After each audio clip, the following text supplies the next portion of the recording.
Greetings, my name is Alexis. I'm a 33-year-old woman and I've recently been through a whirlwind of events. I'd describe myself as somewhat naive, often missing the red flags that are right in front of me. This trait played a big role in the story I'm about to share with you. Thankfully, I have incredible people in my life who stand by me when I can't defend myself. But before I delve into the details, let me introduce you to a couple of significant people from my past, my ex-husband Kevin and my former best friend, Hannah. Hannah and I have known each other since high school. I was the quintessential introverted nerd, and Hannah was the standout beauty of our school, seemingly uncomfortable with the attention she attracted, though I suspect she enjoyed it more than she let on. For some reason, she took a liking to me, and we started spending a lot of time together after school. Our friendship grew stronger, and even though we attended different colleges, we stayed connected and visited each other regularly. After graduation, we both moved back to our hometown and resumed our close-knit friendship, meeting almost daily. Kevin came into my life when I was 23, introduced to me by a mutual friend. We hit it off immediately, drawn together by his vibrant personality and infectious laughter. I've always prioritized personality over looks, having been around enough attractive people to know that appearances can be deceiving. Kevin and I dated for 3.5 years before we decided to get married. Our wedding was a joyful celebration, and despite the marriage not lasting, it remains a cherished memory, especially since I got to share the day with both Kevin and Hannah by my side. I remember feeling overjoyed that Hannah seemed to approve of Kevin. She made a noticeable effort to get to know him better from the moment I introduced them. One evening after we all spent time together, I asked her about her newfound enthusiasm. "What's with the sudden interest in someone I'm dating?" I inquired. "What are you talking about?" she responded, playing coy.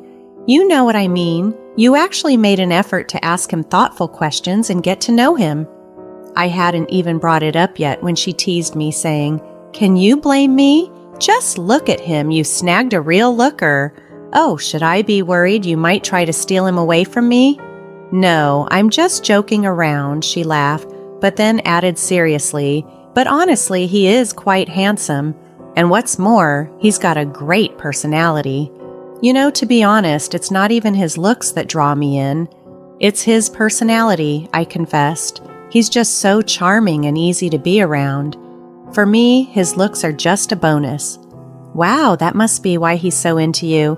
If I were in your shoes, his personality wouldn't even matter," she joked. At the time, I didn't think much of it.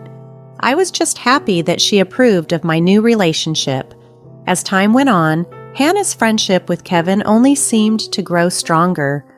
They got along wonderfully, which always filled my heart with joy. I loved seeing them get along, especially since Hannah hadn't really liked anyone I dated before. Kevin, Hannah, and I would often hang out together, and after Kevin and I moved in together 3 years into our relationship, Hannah was frequently at our house. It never bothered me. Kevin appeared to enjoy her company, so I never made an issue of it. There were times I'd come home from a long day at work to find Hannah and Kevin relaxing together on our couch, watching a show. They were quite physically affectionate with each other, but again, I didn't see it as a problem. I'm a very affectionate person myself and always appreciated having friends who were the same. I'm sharing all this to express just how blindsided I was by what I eventually discovered. This was about 6 months after Kevin and I had gotten married. It was a typical day. I came home late from work due to a major project. Seeing Hannah's car in the parking lot, I felt glad she was there. Because I knew Hannah often made up for her frequent visits by cooking for us, and I was particularly hungry that day, I was looking forward to a warm meal. When I entered our home, I was met with an unusual darkness. Normally, there would be at least a flicker of light from the TV, but not that day.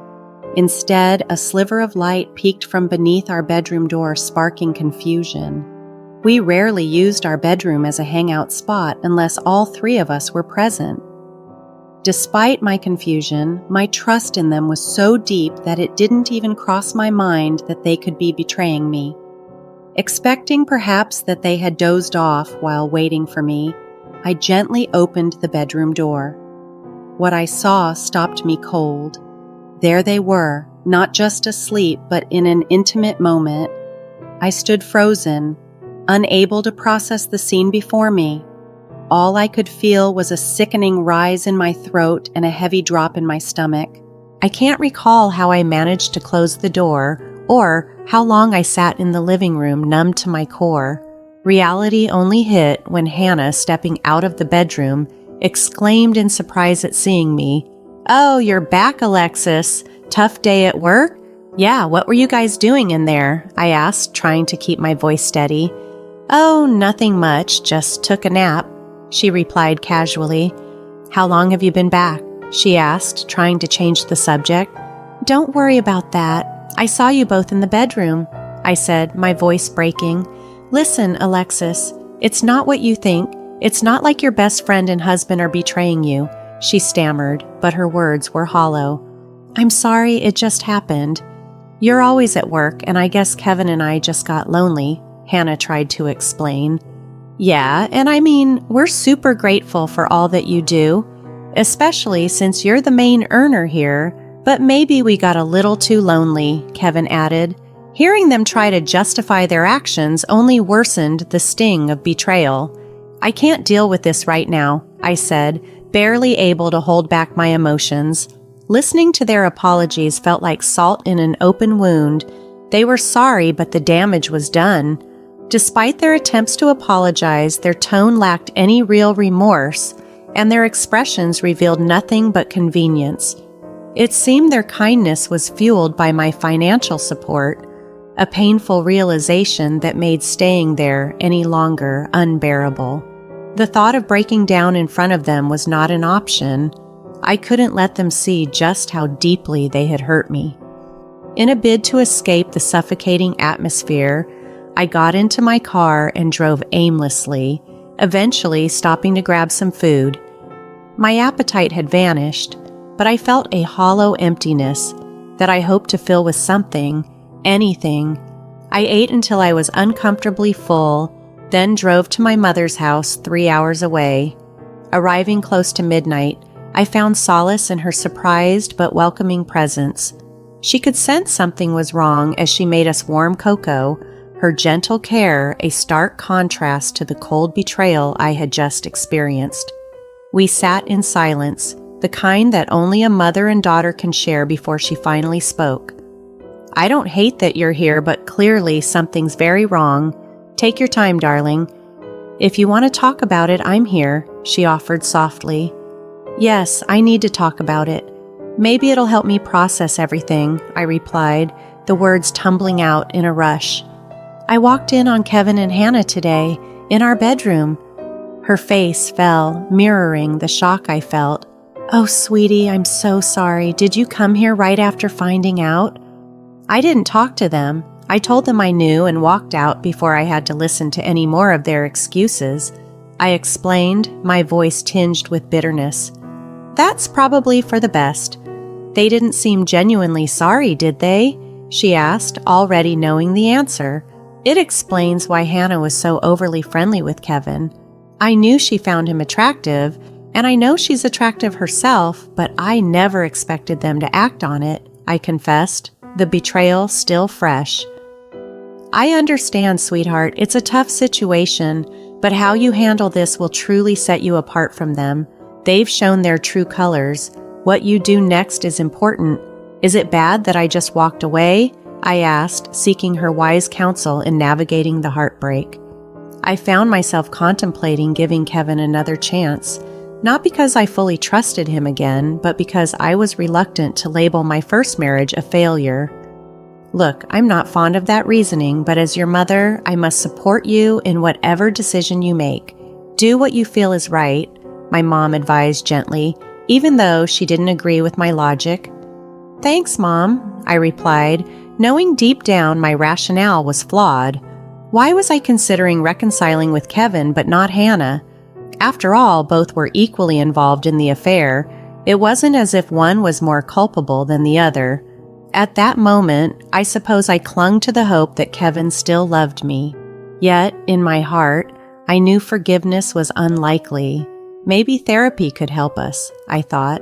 As for Hannah, she had been my best friend since high school.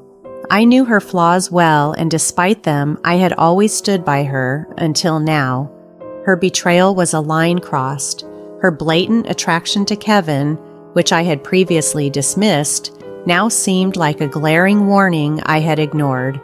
Our friendship, rich in history, couldn't withstand this. I spent the next 4 days at my mom's house, avoiding calls and texts from Kevin and Hannah. It seemed Hannah had spoken to our mutual friends as they too began reaching out.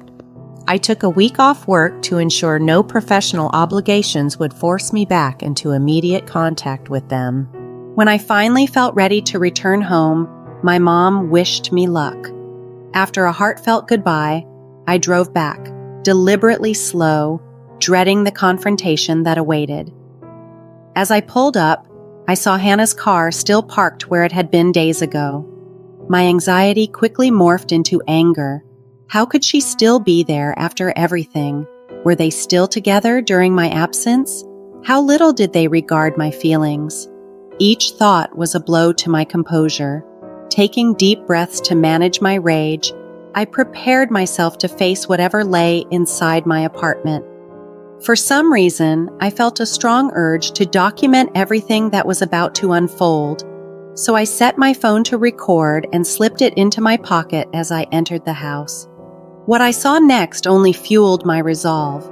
Kevin and Hannah were cuddled up on the couch, lost in some show. They startled as I walked in. Kevin sprang up and moved towards me, attempting to embrace me, but I pushed his hands away. He looked wounded, while Hannah avoided my gaze altogether. "I'm giving you exactly 5 minutes to explain yourselves," I declared, my voice steady despite the turmoil inside. "After that, I want Hannah out," Kevin started. "I'm so sorry you had to see that." "Sorry I caught you, or sorry you were together?" I interrupted sharply. "So what are you sorry for, really? That you got caught?" Hannah finally spoke up. "I'm sorry, Alexis, but Kevin and I are in love. We're not sorry for being together." "So what are you sorry for then? You've had eyes for him since day one. I should have seen it coming, but I trusted you," I shot back. Kevin chimed in. "I've had feelings for her from the start too. Then why stay with me? You should have just spared me this pain and been together from the start."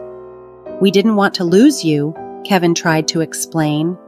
"And you thought having an affair behind my back wouldn't make you lose me. Do you hear how that sounds?" I was incredulous. "I don't know what else to say, Alexis. I love her, and I can't hide it anymore." "I've been meaning to talk to you about a divorce," Kevin admitted, his voice faltering. "A divorce? We've only been married 6 months. How long has this been going on?" "We've been together for about a year. I've wanted a divorce almost since we got married. I just felt bad about marrying you and then leaving," Kevin confessed. "So, you never intended to work things out with us?" I asked, the reality sinking in. Hannah added another shock. "I'm pregnant, Alexis. Am I supposed to be happy for you?" "We dreamed of raising kids, but that was before you betrayed me," I snapped, feeling a cold finality setting in. "Don't be like that, Alexis. We wanted to wait for you to come back to tell you that we're getting married next month," Hannah said, almost pleadingly. "Before you say anything, all our stuff is packed," Kevin added, indicating a pile of boxes. This was the ultimate betrayal, not just of a marriage, but of a friendship I thought would last a lifetime. Kevin's next words hung heavily in the air. "We'll be out of your place soon. Alexis, I still think of you as my best friend. Please, consider coming to the wedding if you can." The irony of his request only fueled my anger. "Go to hell, both of you," I blurted out, surprised by the harshness of my voice, but they had pushed me to my breaking point. Each sentence they uttered felt like another blow, undermining the years we had shared. They had deceived me for over a year. rendering all my efforts to salvage our relationship meaningless. Hannah's audacity to still consider me a friend and even invite me to her wedding was beyond infuriating. At that moment, all I wanted was to lash out at something, anything. I watched them cling to each other, a bitter reminder of their betrayal. If only Kevin had been honest earlier, I could have stepped aside graciously. Why drag me through such pain? Overwhelmed, I retreated to the bedroom and locked myself in. The exhaustion from the drive and the draining confrontation left me too tired to even cry. I collapsed into a restless sleep. When I awoke the next morning, the apartment was eerily quiet. Walking out of the bedroom, I found it empty except for my things. The stark emptiness was a harsh finality to what had been my life with them. Gratefully, my landlord showed compassion, allowing me to break my lease without issue. I decided it was best to move back in with my mom. It felt like a step back, but I needed the emotional support now more than ever. The two people I had trusted most had betrayed me deeply. As I settled back into my old room, the familiarity of my childhood home brought a small comfort. I sought therapy and immersed myself in my work, trying to mend the pieces of my broken heart. As the days turned into years, the sharpness of the pain dulled.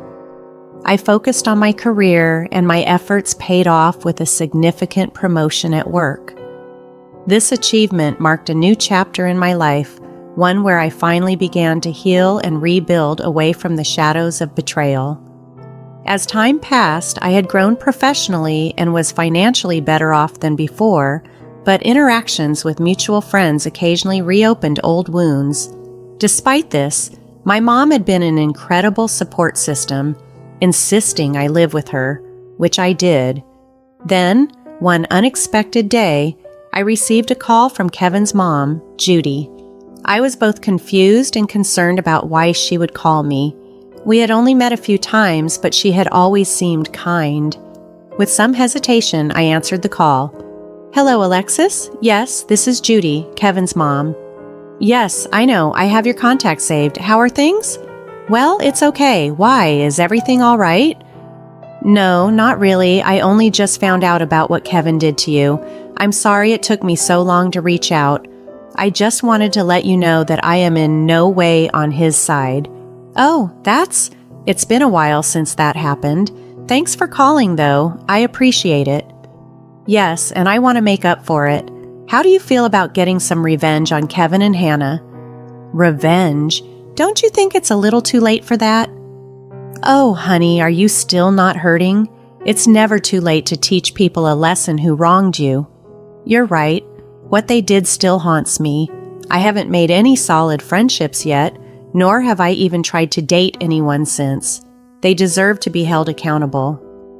"Great, because I have a plan," Judy began, revealing more about her life. She had remarried a wealthy businessman who, unbeknownst to her, had been supporting Kevin by giving him a job in his company.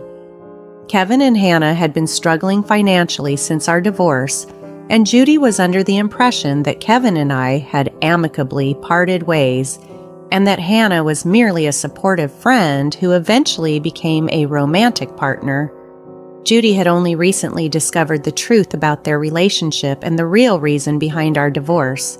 She felt deceived by Kevin's lies and was now eager to set things right, or at least make them face some consequences for their actions. Judy found out the truth about what Kevin and Hannah had done to me during an outing where Hannah, perhaps loosened by a few drinks, divulged the details of their affair.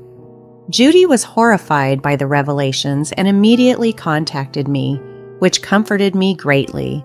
Despite Kevin and Hannah's marriage, they were struggling, which somehow felt like a small justice to me. Judy then inquired if I had any proof of their betrayal. I confirmed that I had recorded our confrontation, capturing their admissions. She asked me to send her the recording and promised to handle things from there. The fallout was swift. Within 2 weeks, Kevin called me, an interaction I hadn't anticipated after 4 years of silence. "What did you do?" Kevin demanded as soon as I answered. "Hello to you too," I replied, trying to keep my tone light despite his aggression. "Don't be sarcastic with me right now. You got me fired and disowned all at once." "Oh, is that why your mom called me? Do you mean the recording of our conversation that you knew about? What kind of freak keeps something like that?" "Not as much of a freak as you, apparently," I countered. "How did you even get fired?" "My stepdad values morals and ethics highly. Once he heard the recording, he wanted nothing to do with me, and neither did my mom." "That's tough. It's been 4 years, Kevin. You couldn't let it go. Had to ruin everything for me, right?" "I didn't do any of that. Hannah went drinking with your mom and spilled everything. Blame your wife, not me, but I'm glad you got what you deserved. Enjoy your life, Kevin." With that, I hung up. I was astounded by Judy's actions. She had truly taken my side, going as far as to ensure her husband publicly shamed Kevin to underline the consequences of his actions. I called Judy to thank her for her support, and during our conversation, she mentioned how her husband had made it a point to denounce Kevin in front of all his staff, ensuring he felt the full weight of his humiliation. Knowing this brought a sense of vindication. It reassured me that no matter how much someone tries to wrong you, eventually, their actions catch up with them. Later, Judy shared with me that Kevin and Hannah had a massive fallout after he found out it was Hannah who had inadvertently revealed their secrets. They were now living separately. Whatever their future holds, I feel they brought it upon themselves. Amidst all the turmoil, a silver lining emerged. I gained the unwavering support of 2 remarkably strong women, my mother and my ex-mother-in-law. These relationships have become a source of strength and comfort for me, and I am eager to see how they will continue to grow. I look forward to what the future holds, knowing that with the support of these incredible women, I can face anything.